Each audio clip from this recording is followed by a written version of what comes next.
ખાતે મેળામાં અશ્લીલ ડાન્સનો મામલો સામે આવ્યો છે। વિગતો સુરેન્દ્રનગરથી સામે આવી છે, જ્યાં મેળામાં અશ્લીલ ડાન્સ જોવા મળ્યો હતો। આ મામલો સામે આવ્યો હતો ત્યારે જિલ્લા અધિક કલેક્ટરે સમગ્ર મામલે કહ્યું છે કે તપાસ કરવામાં આવશે। વિડીયોની પુષ્ટિ કરી કાર્યવાહી પણ હાથ ધરવામાં આવશે। સુરેન્દ્રનગરથી આ સમગ્ર મામલો સામે આવ્યો હતો, જ્યાં પ્લોટ ધારકો અને માલિકો સામે પણ કાર્યવાહી કરવામાં આવશે। તો જિલ્લા અધિક કલેક્ટર દ્વારા સમગ્ર મામલે નિવેદન આપવામાં આવ્યું છે। સુરેન્દ્રનગર જિલ્લાના થાન તાલુકાના તરણેતર ગામે વિશ્વ પ્રસિદ્ધ લોકમેળાનું આયોજન કરવામાં આવેલું હતું। એમાં આજરોજ કેટલાક મીડિયાના માધ્યમો દ્વારા સદરુ લોકમેળામાં કેટલાક અશ્લીલ વિડીયો અને વાદાજનક વિડીયો જે ત્યાં આવી કોઈ કાર્યક્રમો થયેલા છે તે બાબતે અમોને પણ પરીક્ષા કરેલ છે।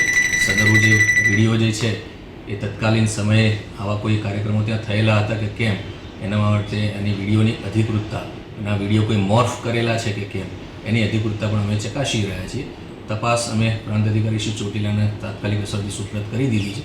એની અધિકૃતતાની બાબતે ચકાસણી થઈ જાય અને આવી કોઈ પ્રવૃત્તિ ત્યાં થઈ હશે તો તરણેતરનું મેળાનું જે આયોજન છે એ ગ્રામ પંચાયત કરતી હોય છે અને એના જે ઓપ્શન જે પ્લોટોની હરાજી હોય છે જે એજન્સીને આપવામાં આવેલી હોય, જે કોઈ પ્લોટમાં આવી પ્રવૃત્તિ થઈ હશે તો એ પ્લોટ ધારક એજન્સી વિરુદ્ધ અમે કડકમાં કડક કાર્યવાહી કરીશું।